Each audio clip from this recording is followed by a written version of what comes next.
नारियल के जन्म की कहानी। प्राचीन काल में सत्यव्रत नाम के एक राजा राज्य करते थे। वह प्रतिदिन पूजा पाठ किया करते थे। उनके पास किसी भी चीज़ की कमी नहीं थी। वह धन दौलत से लेकर हर प्रकार की सुविधा से समृद्ध थे। इसके बावजूद भी राजा की एक इच्छा थी जिसे वह पूरा करने की चाह रखते थे। दरअसल राजा सत्यव्रत को किसी प्रकार से स्वर्गलोक जाने की इच्छा थी। वह अपने जीवन में कम से कम एक बार स्वर्गलोक के सौंदर्य को देखना चाहते थे, लेकिन उन्हें इसका रास्ता नहीं पता था। राजा सत्यव्रत दिन रात सोचते कि कोई उपाय मिल जाए जिससे मेरी ये इच्छा एक बार पूरी हो जाए, पर कोई भी उपाय नहीं मिल रहा था। इधर दूसरी ओर ऋषि विश्वामित्र अपनी तपस्या के लिए घर से बाहर चले गए थे। चलते चलते वह अपनी कुटिया से काफ़ी दूर निकल गए थे। काफ़ी समय बीत गया परंतु ऋषि विश्वामित्र नहीं लौटे। इस कारण से उनका परिवार भूख और प्यास से व्याकुल हो रहा था। राजा सत्यव्रत को जब यह बात पता चला तो उन्होंने ऋषि विश्वामित्र के परिवार के पालन पोषण की जिम्मेदारी अपने ऊपर ली। कुछ समय पश्चात जब ऋषि विश्वामित्र लौटे तो वे अपने परिवार को सकुशल देखकर बहुत ज़्यादा प्रसन्न हुए। उन्होंने पूछा कि उनकी अनुपस्थिति में किसने उनकी देखभाल की। इस पर ऋषि के परिवार वालों ने बताया कि राजा सत्यव्रत ने उनके पालन पोषण की जिम्मेदारी उठाई थी। यह सुनकर ऋषि विश्वामित्र तुरंत राजमहल पहुँचे और राजा से मुलाकात की। वहां पहुंचकर उन्होंने सबसे पहले महाराज को धन्यवाद दिया।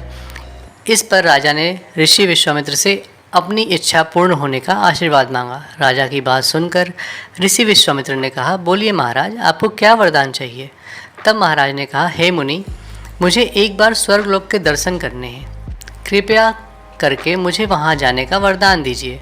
राजा की बात सुनकर ऋषि विश्वामित्र ने एक ऐसा रास्ता बनाया जो स्वर्गलोक की ओर जाता था। यह देखकर राजा सत्यव्रत बहुत खुश हो गए। वह तुरंत उस रास्ते पर चल पड़े और स्वर्गलोक पहुंच गए। स्वर्गलोक पहुंचते ही इंद्रदेव ने उन्हें नीचे धक्का दे दिया, जिसके कारण वो सीधे धरती पे जा गिरे।